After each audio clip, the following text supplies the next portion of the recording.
नमस्कार. मी डॉक्टर सुरेश खमितकर.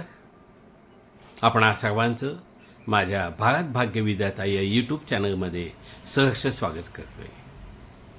भारत भाग्यविधाता आपल्या भारत देशाचं भाग्य लिहिण्याचं काम आपण करू शकतो ते आपल्या फक्त चांगल्या कामाने, चांगल्या भावनेनं आणि सत्कर्माने.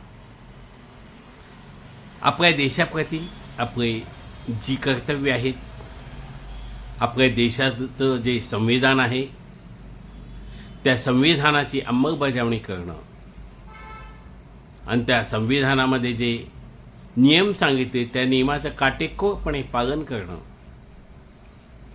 आणि आपल्या देशाची कुठल्याही प्रकारची हानी होऊ न देणं, किंबहुना आपल्या देशाचं प्रगती होण्यासाठी आपण प्रत्येकजण कार्यरत होणं हेच भारत भाग्यविधाताचं महत्त्वाचं लक्षण आहे. भारताचं भाग्य अर्थातच आपल्या देशाचं भाग्य, त्याचे आपण भाग्यविधाता.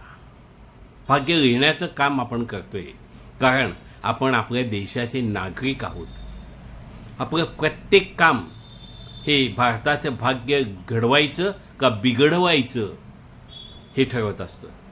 आपण जी चांगली कामं करतोय त्याच्याने भारताचं भाग्य घडतं आणि जे चुकीची वाईट कामं करतोय, मग ती वैयक्तिक असो अथवा आपल्या गावाप्रती असोत, आपल्या देशाप्रती असोत, कुठलंही चुकीचं वाईट काम करण्याने आपल्या देशाचं नुकसान होत आहे.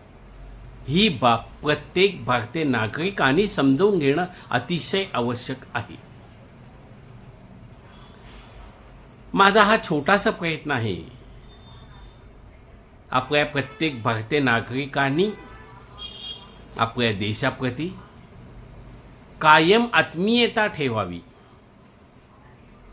भारत माझा देश आहे ही भावना प्रत्येक क्षणी आपल्या मनामध्ये असावी,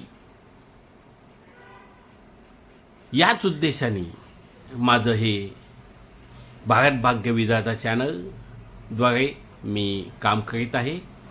त्याला सर्वांनी आपण प्रतिसाद द्यावा, साथ द्यावी आणि माझे व्हिडिओ जास्तीत जास्त भारतीय नागरिकांपर्यंत पोचवावेत ही माझी विनंती आहे.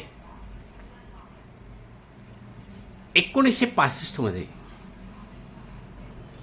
विशाखापट्टणम येथील पी.व्ही. सुब्बाराव यांनी प्रतिज्ञा लिहून काढली, जी आपण आपल्या शाळेतल्या पहिल्या दिवसापासून वाचत होतो. अजूनही आपल्याला ती मुखोद्गत आहे. ती प्रतिज्ञा होती, भारत माझा देश आहे, सारे भारतीय माझे बांधव आहे. हे जे 10 वाली प्रतिज्ञा होती, या प्रत्येक शब्दांचा अंमल प्रत्येक भारतीय नागरिकाने आपल्या आयुष्यामध्ये केला तर प्रत्येकजण नक्कीच भारत भाग्यविधाता बनू शकतो. अतिशय साध्या सोप्या गोष्टीमध्ये पी.व्ही. सुब्बाराव यांनी ही प्रतिज्ञा लिहून काढली आहे. ती प्रतिज्ञा पण किती मुखोद्गत आधी आहे, तथापि आपण ती कधी समजावूनच घ्यायचा प्रयत्न देखील केला नाही. आपल्या शाळेमध्ये सुद्धा ही प्रतिज्ञा रोज वधवून घेत होते, तथापि समजावून कोणी सांगण्याचा शिक्षकांनी देखील प्रयत्न केला नाही. वास्तविक पूर्व प्राथमिक असू दे किंवा प्राथमिक असू दे, प्रत्येक शिक्षण पद्धतीमध्ये भारतीय नागरिकाला लहानपणापासूनच हे संस्कार घडवणं अतिशय आवश्यक आहे. आज किती वय झालं तरी माणसाला भारत माझा देश आहे ही भावनाच निर्माण होत नाही अजूनही. ही आपल्या देशाची शोकांतिका आहे. का आपण आपला देश समजू शकत नाही? जपान, जर्मनीमध्ये जी देशभावना प्रत्येक नागरिकामध्ये स्वतःच्या देशाविषयी आहे, ती भावना आपल्या भारतीय नागरिकांमध्ये का निर्माण होऊ शकत नाही? किंबहुना देश माझ्या मालकीचा आहे, मी वाटतं ते केलं तरी चालतं आणि माझं काही कर्तव्य नसतं, जे करायचं ते सगळं शासनाने केलं पाहिजे. शासन कोण? आपणच ना. आपण निवडून दे प्रतिनिधी आपल्यासारखीच ती माणसं आहेत. मग आपण सर्वांनी त्यासाठी प्रयत्न न करता सगळं त्यांच्यावर सोपवणं, लोकप्रतिनिधी निवडून आलेले, हे अतिशय चुकीचं आहे. त्या लोकप्रतिनिधींची देखील भावना अशी नाही आहे की भारत माझा देश आहे. किती लोकप्रतिनिधी तुमच्यामध्ये दिसतात असं की जे स्वतःच्या गावाला, स्वतःच्या देशाला माझं समजतात?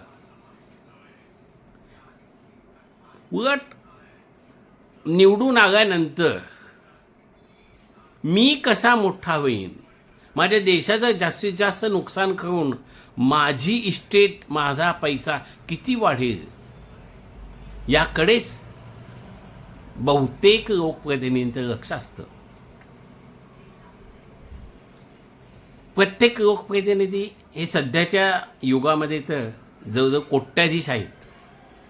कोटींनी त्यांची इस्टेट असते, तरी देखील महिन्याला लाखांनी पगार ते देशाकडून ओरबाडून घेतात. तुम्ही स्वतः जर यासाठी हजारो कोटी देशाचे स्वतःसाठीच खर्च करत असताल, देश पुढं कसं जाणार? देशाची प्रगती कोण करणार? देशाचा पैसा हा आपणच आपल्या टॅक्स रूपाने दिलेला असतो आणि तीच देशाची संपत्ती आणि ती ओरबाडून खातात आपलेच नगरसेवक, लोकप्रतिनिधी, आमदार, खासदार, मंत्री. त्यांचं पूर्ण खर्च शासनाकडून घेऊन हे आधीच कोट्याधीश आहेत, तथापि तरीसुद्धा संपूर्ण त्यांचं खाण्यापिण्यापासून राहण्यापासून सगळं ते खर्च घेतात. त्याच्यावर पुन्हा सगळं मोफत सेवा त्यांच्यासाठी, विमान सेवा असू दे किंवा बस सेवा असू दे, गाड्या फुकट देतात. शिवाय लाखांनी पेन्शनसुद्धा, म्हणजे त्यांची मुदत संपली तरी आजीव त्यांचं पेन्शन चालू असतं. याचा अर्थ आपल्या देशाचे हजारो कोटी रुपये प्रतिवर्षी फक्त लोकप्रतिनिधीवर खर्च होतात. हे योग्य आहे का? याचा प्रत्येक लोकप्रतिनिधी स्वतः विचार करायला हवा.